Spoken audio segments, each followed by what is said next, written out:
Yes, Mola Salt TV tukulisa mukumula moko twebaza banafa ba BF Suma tubatusako esawe no ateddako okuba tukusako ensonga zonna ezigenze maaso mu ggwanga erya Uganda balungi nnyo osobola okubanga batukira ne bakuyambako mu nteekateeka yonna eyokutereza obulambo. Sawe tuba tugenda kutulyako ate bifudde bwe lw'eggwanga naye tusooka okujjawo paka bannaffe bano.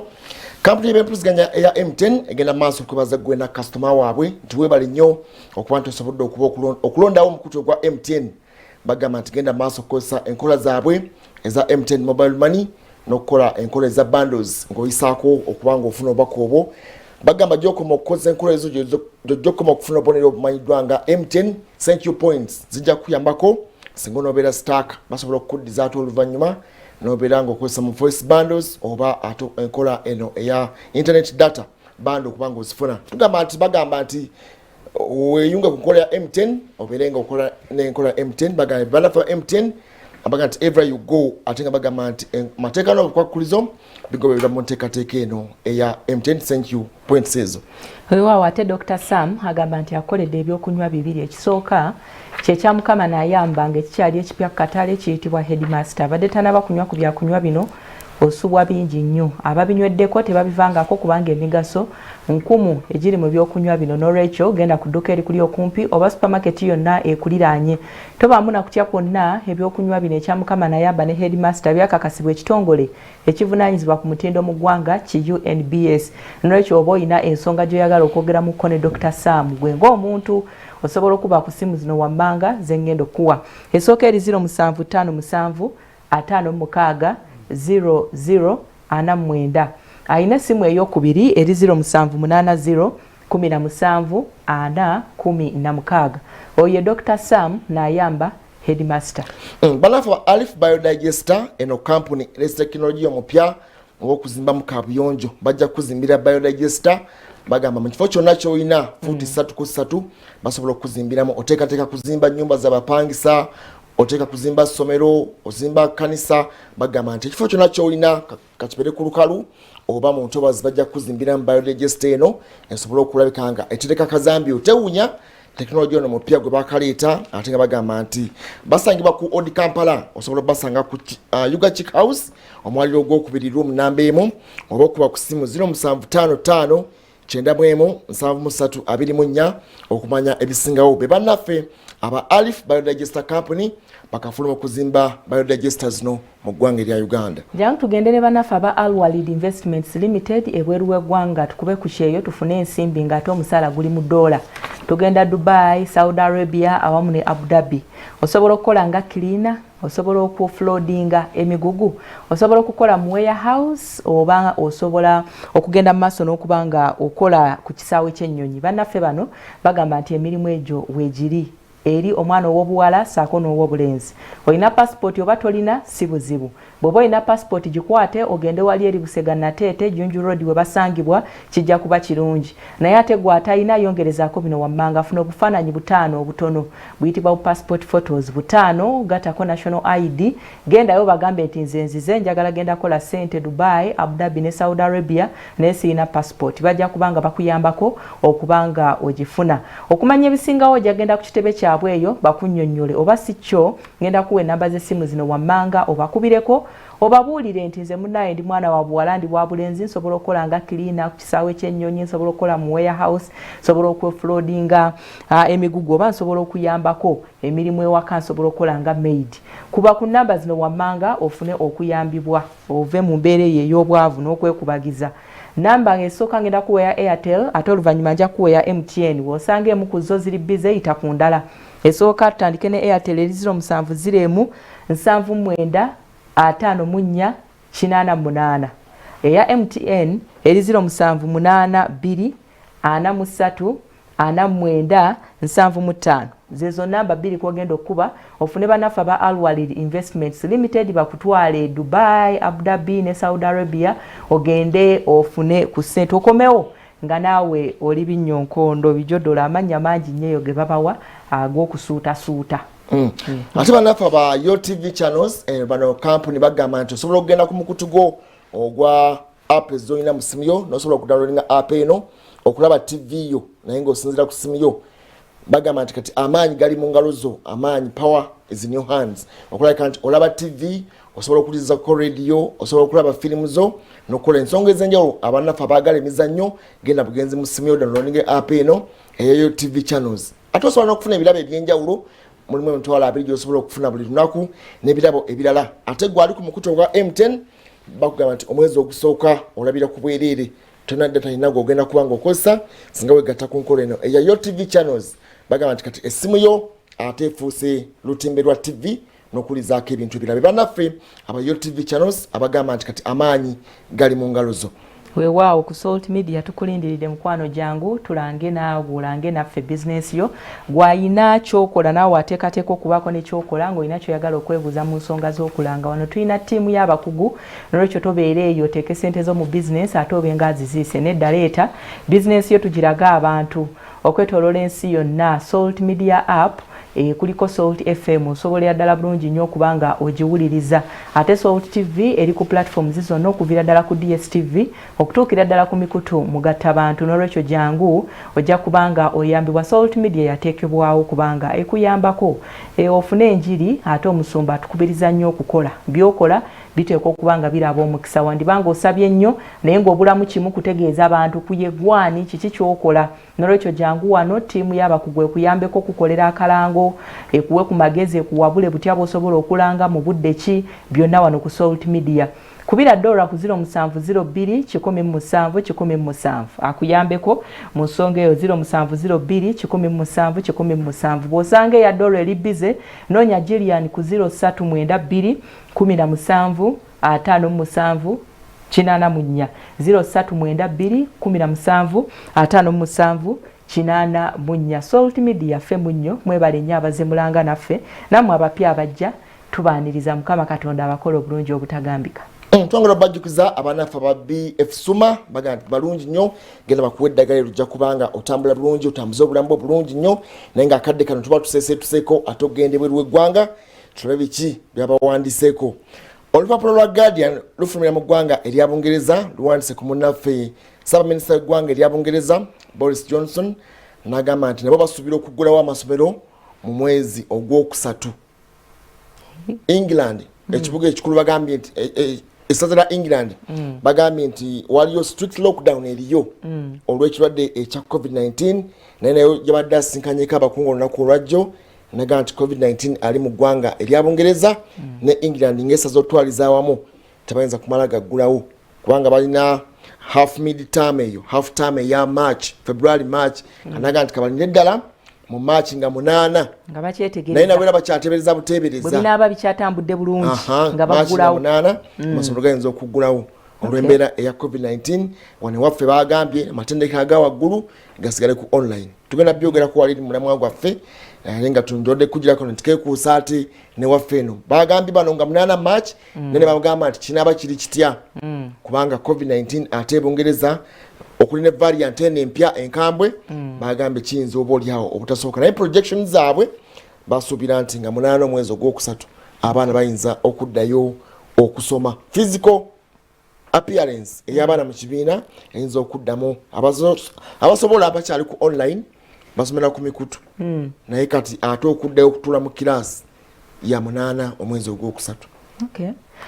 Mu ggwanga eri America olupapula luyitibwa USA Today lumaze okubanga lufuluma bawandiise ku President omulonde Joe Biden ali kaweefube w'okukakasa nti buli kimu President Donald Trump kye yateeka mu nkola naye nga vulugu nga kirina engeri gye kibasembyamu agenda mu maaso n'okubanga ate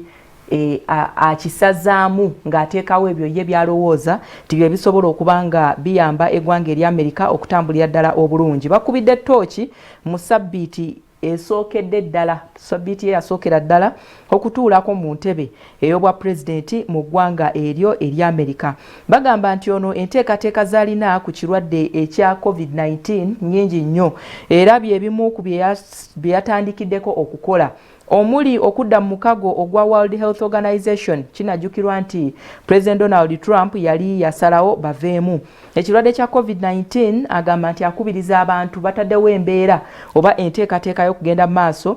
n'okubanga bambala obukookolo oba ziyite masks mu ngeri ey'obuwaze kiyambeko okutangira ekirwadde kino okwongera okusaasaana. Kati agamba nti ku nsonga ey'okugulawo amasomero n'okugenda mu maaso n'okubanga bakola ekyo kyo kikyagenda mu maaso n'okubanga kimubobbya omutwe butya bw'asobola okuyambako abantu bano okusigala nga bakakkalabya kubanga nabo beetaaga akasente akava omwo ate basobole okweyimirizaawo n'ebirala bingi nnyo ojja bisanga mu lupapula lwa USA Today. Kakati agenda mu maaso n'okubanga ateekawo embeera ey'okugyawo obusosoze mu kufuna amawanga oba mu kufuna amayumba kyayise housing discrimination ekyo President Donald Trump byali yateekawo agenda abirivasinga agamba nti omuntu yenna ayina eddembe okubeera wayagala okubeera ate n'ekirala gavumenti okubanga esobola okukozesa mbu amakomera ag'obwannannyini private prisons ekyo nakyo agenda kubanga oba yakirivasinze dda wetwogerera kaakano kirindiriddwa just kuteekebwa mu nkola. Ensonga za immigration bw'ati agenze mu maaso n'addayo ku nteekateeka eri enkadde President Barack Obama gye yali ataddewo ate President Donald Trump n'agirivasinga. Akati agamba nti abantu bonna ababeera bayingidde eggwanga mu mbeera y'okunoonya obubudamu balina okubanga bafiirwako si kubaleka buleesi bagende batyo. Kati ayina embeera gy'agala okuteekawo eneyambeko okubanga etumbula ebyenfuna mu ggwanga.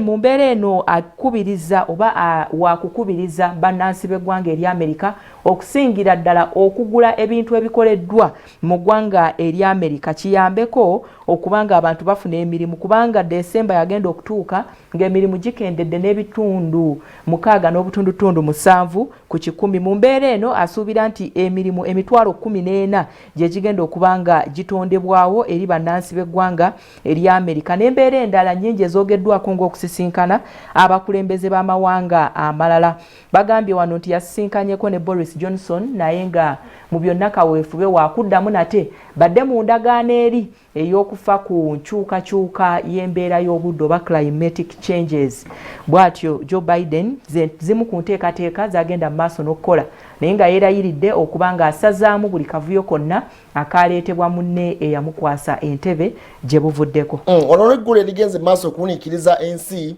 bannasayansi bakyagenda mu maaso okubaganya ebirowoozo mu ggwanga erya China. Waliwo testi batandise okubanga bakola ku kirwadde ekya COVID-19. Kati bagambye nti okwawukanako ne swabu ezibadde zikolebwa mu nnyindo ne mu kamwa kati bagenda kukolanga ate mu bukyafu bw'abantu excrement COVID yabaayo nabo beebuuza nti sayansi ono agenda kukwatagana atya kubanga tukimanyi buli mwadde akimanyi it is a respiratory illness nti eyita mu kussa nebo waliwo doctor bamuyise Li Tongzeng wa Yuan biri mu ggwanga erya China. Yes. China betegekera lunaya bagamba nti basubira abantu bangi kubanga bo balina enteekateeka eyawukana ate ne solaya luna bo beera bagoberera nnyo entambula y'omwezi kati bagamba nti olwokubanga abantu bangi nnyo bayinza obutasobola kukebera abantu bano bonna kati bakiyise anal test bagenda kukeberanga bukyafu bw'abantu kati bano beebuuza nti awo ate abakugu bagambye nti respiratory illness eno etambula etya n'okutuuka mu bukyafu bw'abantu abakugu okuvaawa abenjawulo abalala kubanga yo China egambye nti bakitudde ng'oba olyawo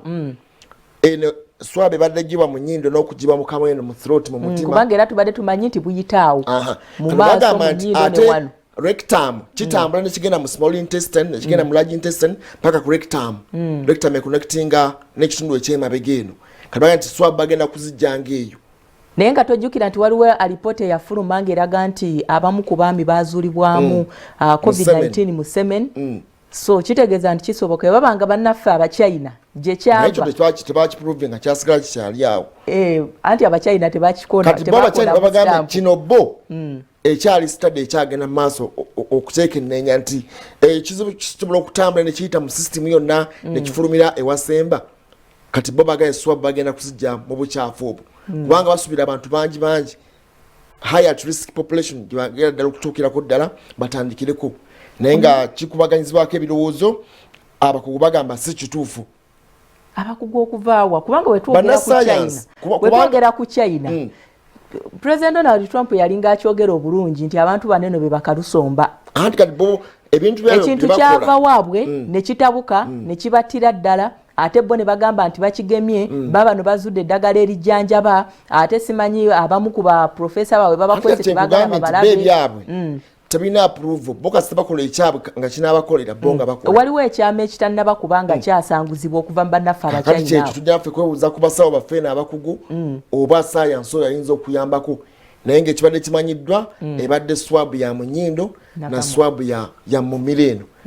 eno bagambye nti kitambula nekituuka ate ne bitundu ebizibu ennyo bwe bagamba nti baagala kubanga batandikirako ate oba oliawo okugenda mu maaso okujja samples katubasabire mukama katonda abawa amagezi n'okumanya basobole okuba nga babizuula ate ngenda kubanga nnyingirako mu lukalo olwa Africa ngende mu ggwanga erya Kenya wano bulijjo muwulira abaana ab'obulenzi oba ab'obuwala bagamba nti nze sifa ku myaka gya musajja oba gya mukazi kasitaba nga alina ssente ze kasitaba nga alina ki nze ndi redde okumuwasa oba okufumbirwa mu ggwanga erya Kenya poliisi eriko omwana ow'obulenzi wa myaka 27 naye ng'ono bambi gaapu teyabadde nnene nnyo eri awo ewuniikiriza myaka 27 bw'atyo yakkakkanye ku yali omwagalwa we nga wa myaka 34 n'amutta n'atakoma okwo n'ennyumba yonna n'agikumako omuliro omwana ow'obuwala ono badde mugagga ng'alina ku ssente ze era abamu ku bayambi b'ewaka babiri bagamba nti ono yali omwagalwa olwali okutuuka ku lunaku olwokubiri n'abagamba nti mugira mugenda mutambulemu mukole ebirala ate kansoke mbeeko n'ensonga z'engonjoola n'ono bagenda okukomawo ewaka ng'ennyumba yakutte dda omuliro wabula ng'omuvubuka ono ow'emyaka 27 nga yasuddeyo dda nga takubwako munye so n'olwekyo abakuumaddembe okuva mu ggwanga eryo bagenda mu maaso n'okuba nga bongera okunoonyereza kiki ddala ekyaviiriddeko omuvubuka ow'emyaka 27 okutta eyali omwagalwa we ow'emyaka 34 gyokka egy'obukulu wano bagenze mu maaso mu ggwanga erya Tanzania omukulembeze waayo Dr. Pombe Magufuli alabudde bannansi ba Tanzania ku vaccines ezigenda mu maaso mu nsi ez'enjawulo nagamba alemekitiza nnyo na muzungu agenda kola ye tayina yo mu Tanzania teri COVID yagamba teri COVID kakati agambye nti singa baali baagala nnyo abantu bandibadde bazuula dda vaccine eya siriimu vaccine eya malaria vaccine eya kansa kati agambye nti bigenda maaso ye kazannyo abagambye yo teri COVID mu Tanzania tagala bantu bagende maaso na kumugamba nti oba oli awo waliwo ekigenda maaso waliwo vaccine ezikoleddwa ezo zonna ezigenda maaso tagala kuwulira wadde nti waliwo abikoze yagambye nti Katonda yekka yajja okuyamba eggwanga erya Tanzania yagambye nti ono sitaani owa COVID mu kusaba kokka kujja kusobola okutaasa embeera mu ggwanga erya Tanzania era abagambye yenna anaagenda n'afuna vaccine agifuna ku lulwe si ku lwa ggwanga erya Tanzania oba si ku lwa nsi ya Tanzania so abagambye nti babeere nga beegendereza nnyo obutabasuula mu ntata y'abazungu bo bagamba nti bazze alina ensi gyagenze maaso n'atamentioninga n'agamba nti waliwo ensi yagenda maaso n'ekola enteekateeka ey'okugema abaana abawala HPV okubaziza okufuna ekirwadde ekya kookolo era bakyatugema nayaga nti ate abaana bagenda okuzuula eddagala ng'abaana bafuuka infertile tebaaza bagumba bugumbi kakati awo n'abagamba nti bakitizanga ne vaccines zino ku lwabwe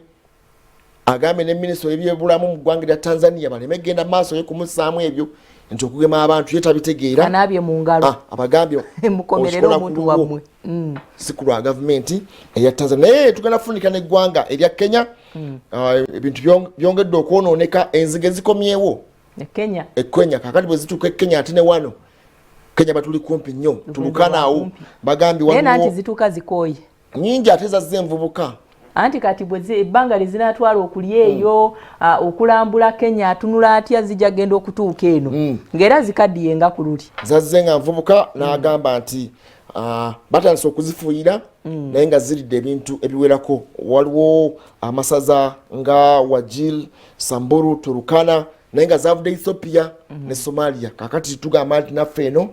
bannaffe beetegeke kasente kagwe wali budget ebirenga etambule zibeerewo UPDF yatuyambako naye ku mulundi guno bali bize mu security twayita n'ennyonyi okuva eri nejja nefuuyirako byolwe byawedde bwe zinaba zizze basobola zifuuyira zajja ne bazifuuyira ne zigenda kakati tugamba nti zino ennyonyi ebiro bino eziyita mu bwengula nazo zisobola okutuyambako okufuuyira size zifuuyira ziringa ezijja ziyita ennyonyi eyita ku zisobola kuyamba buyambe kutwala kutambuza ddagala n'okutwala abagenda okufuuyira naye zire ezifuuyira zibeera specifically nga zakufuuyira eriyo gundi eyo anyhow doza tukenda funikirirawo ya business banaffe mu ggwanga erya Kenya batandise okubanga beeyiiya COVID-19 okuvanga bwe yalumba bana business bakoseddwa ate mbu basanga okusoomoozebwa mu katale nga batuteyo products zaabwe okutunda kakati bayiiyiza naddala mbu abakola ku migaati kye bakola basoowola mu muziyita toosi mu Luganda baliko toosi ze basoowolamu munda omwo omugaati ne gusigala nga guli ku bbeeyi ebadde etundibwako naye ng'ate bo balina engeri gye bapangirira zinene endala okusobola okuba nga bakavaringawo oba nga babikkirira ekituli ekyo abantu tebaagala kubawa bintu bitono baagala kusigala ku miwendo giri eri gyennyininyini gye baaliko naye ng'ate bo bannaffe abasuubuzi oba banna bizinesi mu ggwanga erya Kenya bagamba nti babeera basalwa kakati ekyo kye bakola omugaati bakuwanga teguwera balina toosi ze basokoolamu awo n'otwala kiro namba naye nga tekola ki naye nga tewera simanyi oba mu Uganda bannaffe bo bali bulungi mu ngeri obukodyo bungi ndowooza tugende mulamwa gwaffe bannaffe bana abajje bali eyo tujja beegattako wakati mulamwa gwaffe tugenda kutunuulira nti gavumenti olunaku olwajjo omukyala Professor Mary Okwakwor ono yakulembera akakiiko oba ekitongole ekitwala amatendekero aga waggulu National Council for Higher Education okuyita mu minisita w'ebyenjigiriza era First Lady Janet Kataha Museveni bawadde ekiragiro ekiyimiriza amatendekero aga waggulu gonna agabadde n'enteekateeka ey'okuzza abayizi okusoma physically mu bibiina babongezaayo emyezi emirala 3 kitegeeza nti abaana abayizi ababadde omwaka ogusooka omwaka ogwokubiri abatandika ettendekero ly'Emakerere abaana babadde bagenda kujja ng'ennaku z'omwezi 6 first years omwezi ogwa February kitegeeza sabbiiti eri ejja badde batandika okureportinga officially ng'ate bano ba continuing students oba ba finalists badde bagenda kujja ate after a week or 2 kakati bannaffe ab'ekyambogo babadde bagenda kujja nga 11 February okureportinga okutandika okusoma kati babagambye emyezi 3 emirala nga bakyali waka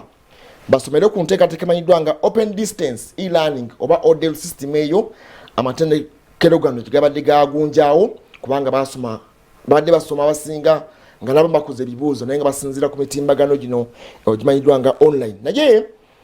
amatendekero agenda okunyigirizibwa mu kino private universities mu Uganda zisoba mu 30 ziringa 39 then ne public universities oba eza gavumenti ziringa 11 bogatagata omwendo gwonna abaana abayinza okusoba mu kakadde akamu n'ekintu abakyali ewaka naye babagambye basigale nga basomera awaka mu nteekateeka ey'okusomera ku mitimbagano ku masimu oba ku kompyuta nga badde basoma naye tulengedde nti sabbiiti kumpi katugenda mu yakusatu ng'emitimbagano officially tegiriiko mu nteekateeka ya shutdown eyajjawo nga tugenze mu kalulu aka 14 February OTT ne b'omuteekako kati takola VPN baziwera tezikyakkirizibwa kubanga zikolezebwako social media naye babagambye basigale nga basomera awo nga gavumenti bwekola enteekateeka yonna okulaba obaolyawo banaddamu okusoma nga covid ayinawoko watuuse bannansi beemulugunyizza ensonga eno yakubaganyizza n'okugulumbya bannayuganda bangi bagamba buli bwawedde emirimu gitambula gigenda mu maaso covid tagenda kuggwawo kubanga n'emyezi 3 bakakasa nti obaolyawo era bajja kudda nga covid tannaggwawo tugenda kubaganya ebirowoozo ku nsonga tulabe is it worth abaana okusigala ewaka kyekiyinza okubanga kikolebwa kubanga n'emyezi gino gyonna gye babaddewo okuva lwe bafundikira oba lwe baggalwawo amasomero nga ennaku z'omwezi 2 omwezi ogwokusatu nkakasa nti eriyo atatunulangako wadde ku social media yonna yagenda mu kyalo n'akola bintu birala banne basomye bakola n'ebigezo ebigenda okuba ebyakamalirizo semester abamu bagifundikidde bannaffe ab'ebusitema badde bagenda kutandika okuddamu wetugenda okutambulira awo olwaleero kiki ekiyinza okuba nga kikolebwa akadde kano amasomero gano go aga wansi primary ne secondary ebyabwe tebinnaba kutegeerekeka bulungi sente za radio zakomawa zagenda mu kalulu tetumanyi zakomawo bazitaasa bakoma ku musiga nsimbi nga tulaga gyakolera ekkolero lya radio awo tugenda okutandika tulabe emyezi 3 egy'omu maaso abaana basobola okugumiikiriza close to a year now okuva mu gwokusatu tuli mu January tugenda kumufundikira naye nga bakyali waka okusookera ddala kyannaku nnyo nti ekirwadde kya COVID-19 kyasalako ensi ekirwadde kino tekiyina kye kitakyusizza mu nsi okutwaliza awamu si mu Uganda mukka naye buli wamu ebintu bikyuse enkola y'ebintu egenze mu maaso n'okuba nga ekyuka naye bwe tutunuulira omwana ayingira obuyingizi ettendekero emyaka gy'abeeramu jeju gye tuyita egy'ettabbu egy'obuvubuka. Ngenda kusooka ngereze ku kusoomoozebwa abaana kwe babadde nga bayitamu nga COVID-19 tannagwawo nga bali mu matendekero omwo within. Osanga abasinga obungi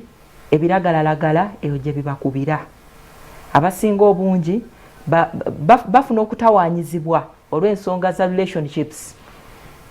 Bafuna okutawaanyizibwa olw'ebizibu ebingi kubanga bw'otunuulira omwana ono abayingira obuyingiza ettendekero erya wagguluko aba yakava abanga enkoko gy'oggulidde ku makya nedduka awo nesooka necelebratingamu awo mu compound neyekunkumula nekola etya finally nedduka okukola ki okunoonya emmere. Yeyo age omuntu mwawulirira nti kaakati naye takyalina amuvunaanyizibwako oba takyalina muntu gwateekeddwa okuba nga annyonnyola ng'awa accountability y'obulamu bwe abalaba nti oli obadde ng'onfuga sala enviiri yambala uniform kola otya obwo obuntuntu tubutwala ng'obwa bulijjo naye buluma abaana kubanga naddala abaana abawala bw'atunuulira oli ayambadde nga bw'ayambadde oli asibye enviiri nga bw'azisibye oli aguze kaki nga kwegamba obwo obulamu bwonna babeera babwegombera abeerawo ng'agamba oba ava ddi mu kkomera. Bw'otunuulira abaana abatula ebigezo bya senior 4 ne senior 6 abasinga obungi babeera celebrating kati agenze mu environment etaliiko ki kumukuba ku mukono ngali carefree. So kakati abo abaana bwe batuuka eno mu matendekero abasinga obungi gyasanga bakansala gyasanga oba oluusi abantu abalina kyaluubirira okufuna nagetinga focused n'agamba nti nange bujja kukyankole kimbeere ng'ono bw'aba abadde ava mu byalo yewala nga mwavu wasanga first year student nga naye alina ku mmotoka n'agamba kitegeeza nange nsobola okukola ki okubeera motivated okutambulira mu bulamu buno obwetaagisa. Naye kakati tutunulidde abaana bano bakugiddwa okuba nga tebagenda kola ki physically naye nga online bagenda kubeerayo ki n'ebizibu bye tugenda okutunuulira. Okusookera ddala tukkiriziganye nti abaana abasinga obungi bava mu bitundu gye bawangaalira ne bajja ne babeera mu hostels around campus kumpi awo ne bajja ne bapangisa amayumba ne bakola batya. Kitegeeza nti omwana ono aze mu environment empya eri awakadde gy'abadde emize gyayo kubanga buli kitundu kirina ebyakyo. Bagamba nti ffe wano eno waliwo batamiivu wano abaana ba wano tebasukka level bweti tebakola batya. Kati kitegeeza nti oba oyina engeri gy'omutemyeko ku kwonooneka kuli omulese mu new environment bino ebipya byalaba birina engeri gye bimumotivating okukola ki okuba nga atambuza obulamu naye nga basaliddwako. Oba oliawo ebyo byonna byonna tebyandibadde bikulu enteekateeka nnungi bannaffe ab'ebyenjigiriza gye bagamba nti abaana bagende basome online. Naye njagala tutunuulire amasomero agasinga okuyisa abaana amatendekero okusingira ddala tuve eno wansi gye bava nanti okujoyininga amatendekero bava eno ng'omwana kompyuta nga yagituulako ku lunaku lwe yali akola ekigezo ekisembayo ng'ali tagirabangako. Abaana abasinga abava ewala omuzadde yeebuuza agule taabu agule smartphone oba asasule school fees nakugula bitabo mu bufunze nti ensimbi ziba tezikola ki teziriwo. Wadde alipoota eraga nti abavubuka be basinga okwettanira emikutu gino gimugatta bantu naye ate tekitegeeza nti n'abali e Karamojja n'abali e Buliisa n'abali wa bonna bali exposed to what to social media. Nti kakati tutunulira omuntu ono ajja ng'ali fresh mu nsonga z'ebya tekinologiya mukazi wattu oba musajja wattu. Enteekateeka eno teyandibadde mbi naye eri ku muntu atandika obutandisi gwe bagenda okunnyonnyola just okuva ku ntandikwa nti kino ne kino kifunctioninga bwe kiti awo waliwoko ku buzibu kubanga ekisookera ddala tulina abaana bano mu bitundu gye bava eyo bwe bajja ne batabagana n'abaana bano bannaabwe be babeera nabo ebiseera ebisinga babayambako okuvuunula ekibeera kyogeddwa okuyita mu discussions. Kaakati omukaatinze off omutadde eri internet erudde nga teriiko mu bitundu ebiwerako network ebeera slow oba teriyo completely ate waliyo twajjirwa ogula data ne bamuwuuta buwuusi mu ngeri etategeerekese. Kakati omwana ono omuwadde burden ey'okuba nti alina okusasula tuition muzadde we alina okumugulira smartphone oba amugulira etaabu oba aguleyo ka laptop oba computer akateeka awo ate nga takatadde awo nti kiwedde alina okusigala nga afiidinga ensimbi ezigenda okukola ki okugula data. Simanyi oba okusoomoozebwa okuba naffe njala tubeere bingi tugenze nnyo njala tudde ku kino kyennyini emyezi 3 egyayongezeddwayo gwe kulwo olaba nga gyali gyetaagisa bwe tutunulira nti embeera yonna bannayuganda gye babaddemu tubadde mu campaign ng'abantu batambula freely tugenze mu kulonda olengedde embeera ebadde mu kulonda ebitundu abaana no gye babeera bw'ogamba omwana ono omuyizi okusigala nga ali waka asome online kubanga integration oba kye baagala okukendeeza bwe bungi bw'abantu kye basinziddeko okusigala nti basigale waka for some time olw'okuba nga banajjanga bangi nnyo ku matendekero gano tewajja sobola kubaawo nteekateeka eya social distance tonsemberera kati awo wenjala tutambulire nti emyezi 3 nga bakyali waka okusomera ku online nga gyali ewaka yini gyabadde ebaddeyo embeera ey'okuba nti abantu badde bali free kubanga omusuubira nti ali ku online asoma omutangira kukwatibwa covid-19 naye ng'ate community gyalimu yo y'abantu bangi nnyo atambula nga bw'ayagala ate nga olyawo singa abadde na ku university yali badde osobola mukugerako ebimu oba olyawo bwenyala tutambulire awo mu mbeera eno yenyini myezi 3 gyokka naye ng'emyezi gino 3 tetumanyi kinaabaawo after 3 months Uganda tesobola kuvaayo baba na science tebasobola kuvaayo ne batuwa alipoota ey'enkomeredde as per now kubikwatagana kalulu kubanga tebanakebera kiri awo bajja kuzuula nti ekirwadde kya covid-19 kyatuyisa bubi mu kalulu oba tekyatuyisa bubi nga bamaze okugenda mu maaso n'okubanga balonkinga okukeberwa mu bitundu ebyenjawulo ebiwerako wa mu Uganda naddala ebitundu ebyalingamu nnyo namungi w'omuntu obuvuyo mu kunoonya ki obululu naye kakati akadde kano nga bwe tuyimiridde Uganda tetumanyi butya bwe tuli sofa ndowooza okuggyako abantu abeetwala ne bagamba nti bagenze kola ki kubanga bakeberebwa naye gavumenti ebadde tenaba kuteeka mu ki nnyo maanyi kati kitegeeza nti gavumenti bwe bategenda kebera cases zina kweyongereza abalwadde abagenda mu ddwaliro oli kugenda nti mpulira omutwe gunnumamu oba olubuto lunnumamu oba mpuliramu akasujjasujja atuuke eri bali bennyini bamwezuulire nti ayina ki nti ayina covid-19 but as per now tebanabakola drive eyo esobola okudetermine oba kituufu gino emyezi 3 gye ginaabaawo oba gijja kwetaaga okukola ki okubanga gyongezebwamu so mu bufunze prediction eno ey'emyezi 3 eno esobola kubeera determined only if nga bakoze eki that massive testing si kyekyo kye ngamba emyezi 3 egy'okusigalayo kan kugamba they are reducing concentration ey'abaana okubanga bali mu matendekero kubanga twalengera kyambo gwo badde bateekateeka abaana okudda okusoma abaana babadde finalists abadde emyaka gyabwe egisembayo bo babakkiriza okujja physically ku matendekero gano okubanga basoma bamalirize abalala ne babagamba olw'omujjuzo basigale ewaka mu kino kye nkugamba nti okakasa nti emyezi 3 gino gibali gyetaagisa abaana bano okusigala nga bali waka nga gye bali ewaka gwoba ogamba nti obatangira kukwatibwa covid-19 bali free okwetaaga gye batambula yonna yonna era basigadde batambula mu mbeera yonna yonna nti kati okubasikugira okujja wano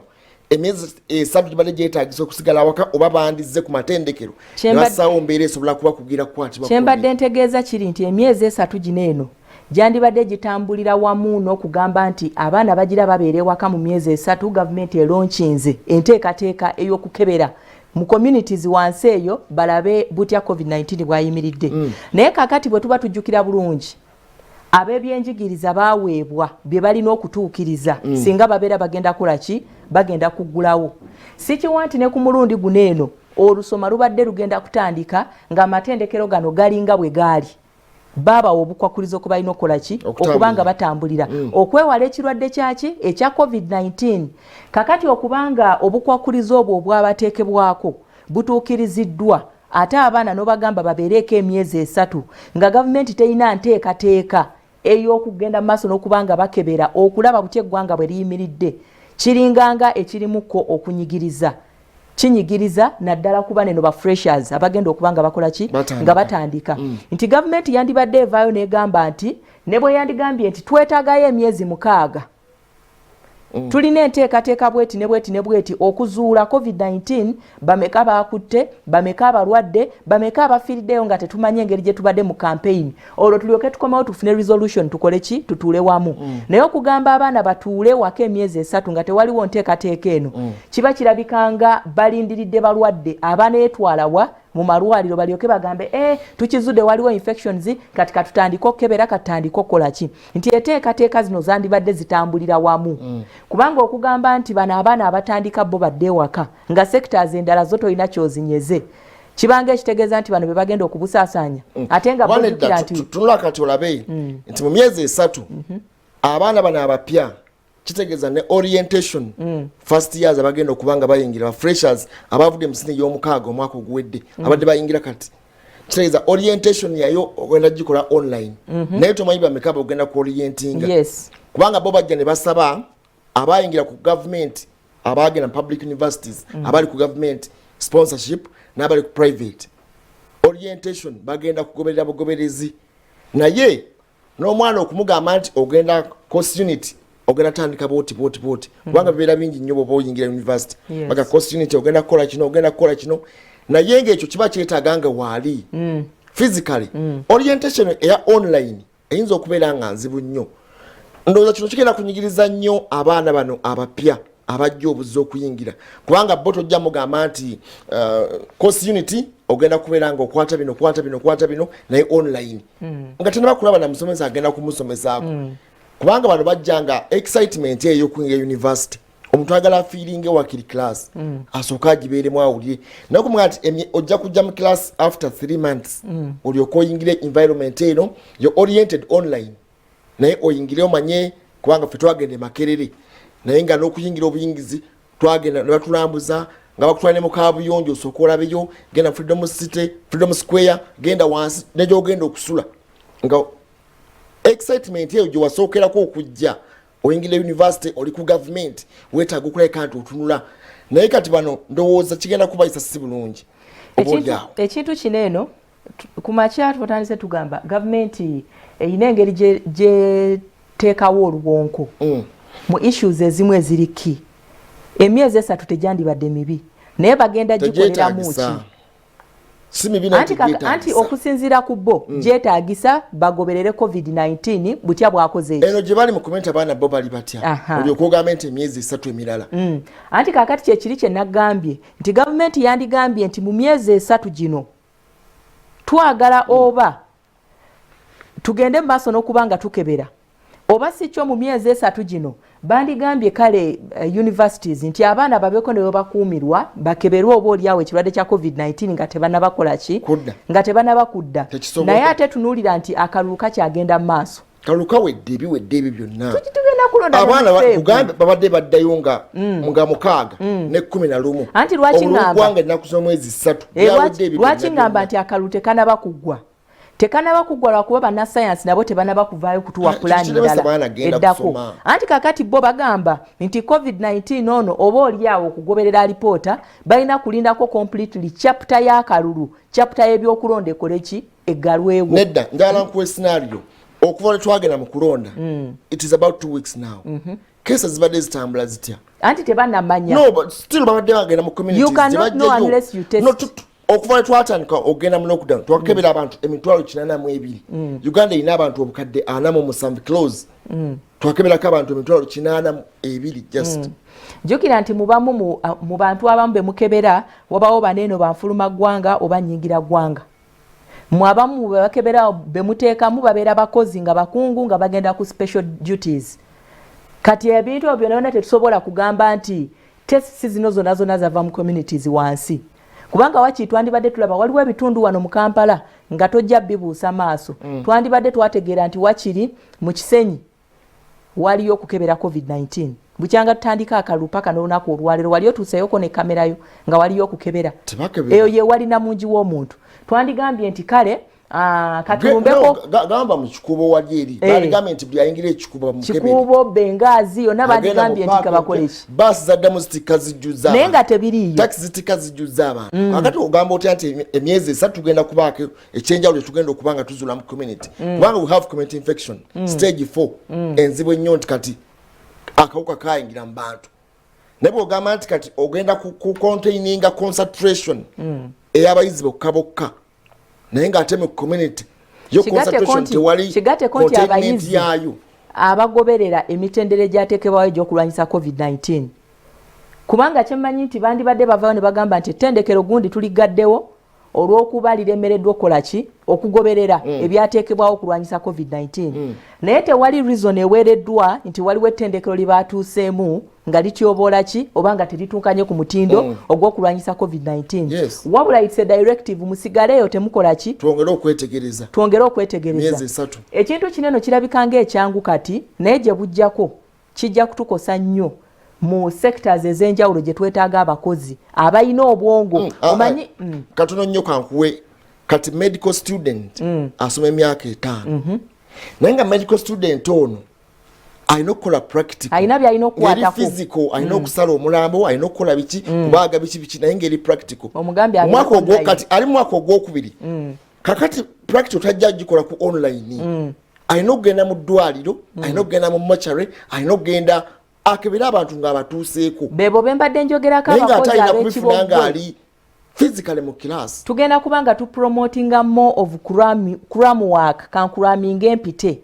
naye ng'omuntu kyakola takitegeera bulungi muli eri munda tekiriimu kyekiri kyengambye nti emyezi 3 gino eyinza okuba nga ntandikwa kubanga emyezi 3 gino gye bagambye nti bongezaayo abaana bajja kutuula ewaka bwe ginaatuuka okuggwako oba oliawo ng'abaana bakomyewo ate wano we tuyinza okulaba biki ebyava mu bantu okutabagana ennyo mu period y'akalulu because as per now you can't determine bakyali bize nga aliwo Mr. Biza aliwo wa kalulu tukirize tugane paka mukulayira nga kukoze eki mugokutano naye tulo olabe ojjukira wano nti Bishop Kihangire eruzira teri mu kusomera lyazudemu abaana nga balina COVID-19 yali secondary school ne bagano jiggalawo tebajiggala olwokubanga abaana bamanya nti ne boggalawo essomero still COVID ajjasigala nga atambula n'abaana kuba eryo lireeta abaana abasoba ndowooza mu 7 bangi tugambe mu 7 naye eriyo university nga ntonotono esobola okuba abaana nga 10 you can contain them nobawa amabanga ago naye kati bannaffe bano kati omwana ali mu P1 bano bannaffe ba kindergarten baali batandiseeko wali mu baby ali mu biki kakati oyo ate nga ne survey yalaga nti bano abaana abali mu primary ne secondary ate boko bitabayisa bubi nga bano abakulu bayinza okubeera very indisciplined and irresponsible about their lives naye nakana kana akatuuka ennyini tojja kagamba yambala mask all the time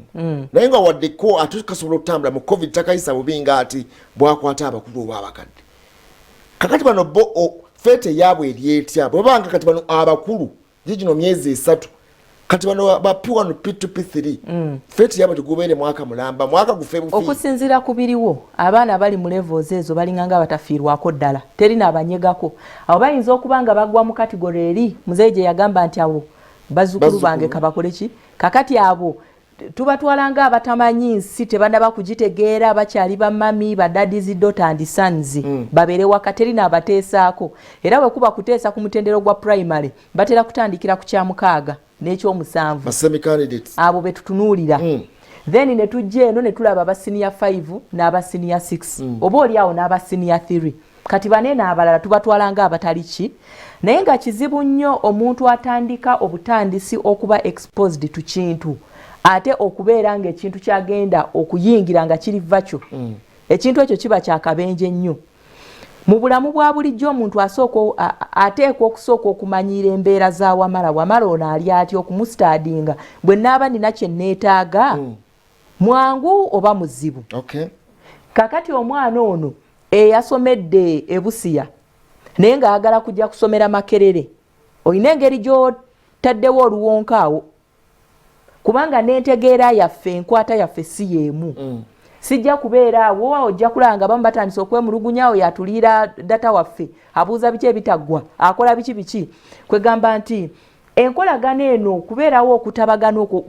birina engeri gye bizimba confidence mu muntu n'ava ku ttendekero ng'omutadde mu ofiisi ng'omuntu asobola okukola naye tulina abaana nga ate nga babadde nga bakyasobola okuba nga basomera ku ssomero physically nga COVID-19 tanabakola ki naye ng'omuyimiriza okukola interview n'atandika okujugumira kubanga otunulira kino singa bagambye nti mu myezi 3 gino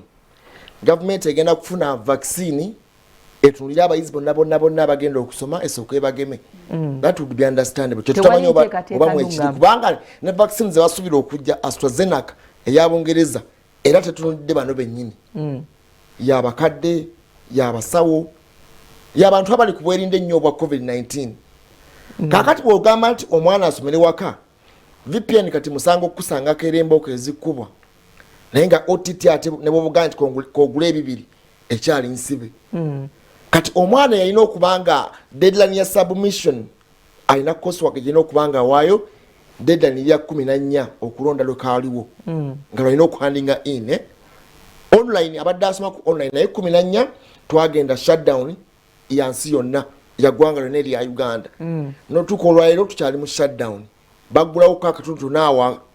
naye era omu ayinza okwetaaga nti waka gwalina okukola takoma ku internet eno eya bulijjo nti alina okugenda ku social media agende ku WhatsApp agende ku Facebook naye nga ne bwassaako data n'agula omusolo ogw'ebibiri tasobola ku accessinga information kandi gw'osindise ate emyezi 3 naye ng'atuledde wano bye yali atandiseeko already abadde ne inconvenience okuva mu weeks zino 2 ez'okulonda n'okutuuka olwaleero nga tebinnatereera bulungi naye omugambi bwa bypassinga n'omusanga bypassinze musango VPN. Omanyi gavumenti erina ekizibu kati kyamaanyi nnyo. Nalaba bannaffe ab'ekitongole kya URA nga bagamba nti kati baali batandise okukubiriza bana bizinesi okusasula emisolo okuyita ku mitimbagano. Baali batubuulira ku bizinesi eziri ku mitimbagano butya bwe bagenda okugenda mu maaso n'okubanga bakola ki nga bajjayoko kasente Uganda esobola okubanga ewezaako sente mu ggwanika. So nno olukuŋŋaana olwo lwetabwamukko ne wane n'amawanga agawerako ku lukalo olwa Africa nga byonna byonna bya kupromotinga ki business online. Kakati Uganda yaffe bannaffe abo sectors eziwerako zikubiddwa gye babadde bajja akasente. Oba oli awo babadde n'essuubi nti okuyita mu OTT ono akasimbi kanene akasobola okuŋŋaanyizibwa kajja kubanga kabayambako okukola ki okufiiringa ekituli. Naye ate gavumenti yennyini yeekubye endobo. Mukulu w'amala tukkirize tugaane. Omwana omusibidde mu nju kumpi kati nnaku 2 talina kyalidde talina kyanywedde. Naye oba oli awo mulimu kakamera akatono kogamba nti ate ako tukakwatako kaki kange nze nnyoko oba nze kitaawo naye ng'omuleseemu ali omwo yekka. Kati omwana ono omusuubira kukola ki? Gavumenti eblookinze amakubo amatuufu omuntu mwe yandiyise okukozesa emitimbagano gino. Kati mbuuliraako omwana omuto gwomaze okuteekera sukaali mu mata ng'omutereddemu wiiki ng'egyo ogazze oluvannyuma lwa sabbiiti emu nga temuli sukaali olaba oba naagakombako aba agasindika eri. Kakati gavumenti yennyini yeezibira ekkubo lyaki erya OTT. Amazima gavumenti yaffe abantu baneno bandibadde batuula ne beebuuza mu Uganda bokka be balina bakakensa mu bintu binene bya ICT nti nedda abaana gye bali ababitetenkanya nti okay. Nga OTT ono bwe yajja Minister Frank Tumwebaze bwe yavaayo n'agamba gwensanga ku VPN mp abantu batya ne bagivaako oba bagisigalako. Nokuba njala tunule kino nti bawadde ekiwandiiko omukyala Professor Mero Kwakwora kirungi First Lady yakoze advice n'awabula naga temuggulawo naye ekiwandiiko tekyawadde bantu ssuubi kubanga temuli gobogamba nti do not open yawandise to all vice chancellors public universities temuggulawo following my letter general communication general soko bawa temuggulawo ate okuddamu okuva ewa First Lady yaŋŋambye nti bannasscience kubanga buli nitwebuuza bannasscience bagambye muweeyo emyezi 3 bagenda kukola ki mu myezi 3 ekyenjawulo ekitakoleddwa mu myezi 9. Mbadde ntuuka wano ekintu kyonna nga kiri ku ntandikwa kitawaanya kikutawaanyiza nno ddala naye bw'omala n'otereeramu n'omanya engeri gy'okikozesaamu ate ogenda okulaba nga by'obadde okola oba enkola gy'obadde oyitamu ng'ate ebadde ekusembya busembya. Bannaffe baneeno abalagiddwa bagira batuule waka oba basomere ku mitimbagano.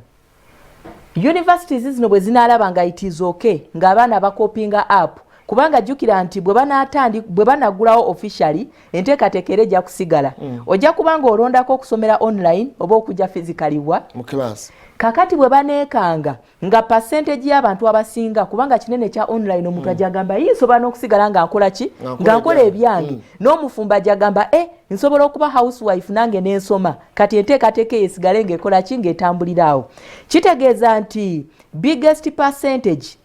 bwe naasigala ng'esomera ku mitimbagano tageti ya gavumenti eyakali eri katukuba kuŋŋaanyemu akasente okuyita mu OTT bajja kuba bagisazeeko kubanga ne baneeno bagenda kwetetenkanya butya bwe bagenda okusomera ku mitimbagano. Makerere yo asobola okukikola abaana badde basomera ku mitimbagano yayogera ne ba service providers telecom companies ne baako babadde nga basobola okufuna bundles eri abayizi baabwe naye si bonna era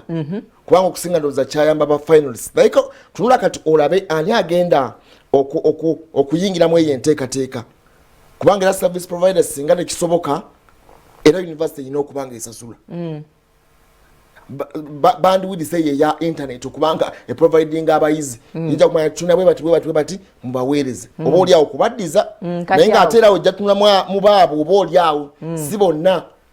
kakati gwa private wabi kibyo ojja kwefaako wekka bannaffe bano ab'ebyenjigiriza abamatendekero n'amasomero bo kye bakola kiba kimu kyokka kumanya nti waliwo enteekateeka empya ezeewo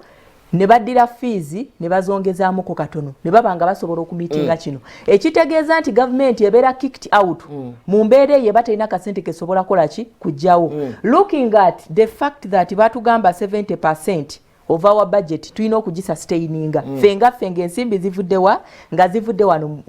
mu Uganda mu bintu byaffe kubanga ebintu bino binyizaamuko so gavumenti yaffe enteekateeka ey'emyezi 3 nayo bandisabye emyezi 6 tejandibadde mibi singa kibadde kimanyiddwa amatendekero abazadde sako n'abayizi abagenda okusoma nti mu myezi 6 gino gavumenti eteekateeka okutongoza okukebera ekirwadde kya COVID-19 gavumenti eriko treatment oba oliawo gyegenda okubanga ekola etya ng'egezesa oba ng'egenda mu maaso n'okubanga etongoza gavumenti eriko enteekateeka ey'okuleeta vaccine singa ensonga ezo zibadde zirambuluddwa bulungi tewandibaddewo buzibu abantu banditudde waka nga bakimanyi naye kati gavumenti bw'ovaayo n'ogamba nti mutuule waka emyezi 3 nga tolina nsonga gy'owadde omuntu yakula bulala nti bw'oggalawo oluggi lw'okukkono ng'atetenkanya ng'agamba ku ddyo sisobola kuyitawo bw'oggalawo konono n'eddyo ng'agamba ate mu masekkati siiyitewo kati bw'oggalawo enjuyi zonna ng'agamba ebbaati eryo kisoboka okubamu akamooli n'enkola ki n'empitawo gavumenti ereme kukola bintu bigenda kukaka abantu ba bulijjo ate kuggalawo makubo matuufu mwe yandibadde eyita okubanga efuna kasente nkakasa nti mu kino eriyo abaana bwe bagenda online ye n'abivaako kubanga badde nga bakola courseworks kati etabimanyi n'akasente kenyini akagula data takalina kati was kicked leero kwali enkya taliiko mu mbeera eyo ye yegoba yekka kati yabikowa n'obikowa n'abivaako naga ebyokusoma ate n'ebitundu ebimu n'amasannyalaze teri bambi alina kugenda akyajingira ewa gundi eriyo ebikyalina ddala nga newokyaji nga teri sola teri biri kimu ne bandwidth nga tetuuka ya internet yaddayo n'agakanze ne mu kyalo n'abala emyezi nekiva n'embwongo bwe n'abikoowa nagati tulina obuzibu bw'ebitongole okusalawo mu Uganda nga byetengeredde nga tebimaze ku consultinga bitongole ebirala ba stakeholders mu mbeera eyo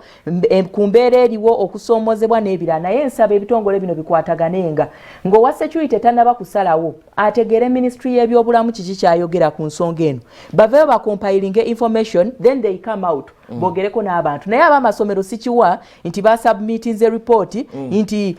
byamwatuteekerawo okugoberera ku COVID-19 bitulemye tebanakyogera ekyo anyhow akadde kaweddeyo naye tusuubira nti olunaku olwaleero abakulu bagenda tutuula ate okutunuulira amasomero gano amalala aba primary ne secondary bo kigenda kubeera kitya naye ng'agawagulu gyejo emyezi 3 bannaffe mugira mubeere ewaka musomere ku odeereyo system eya online e-learning system kyagenda mu maaso kwe kusalawo bannasayansi kwe babaagaliza tubagaliza akaseera akalungi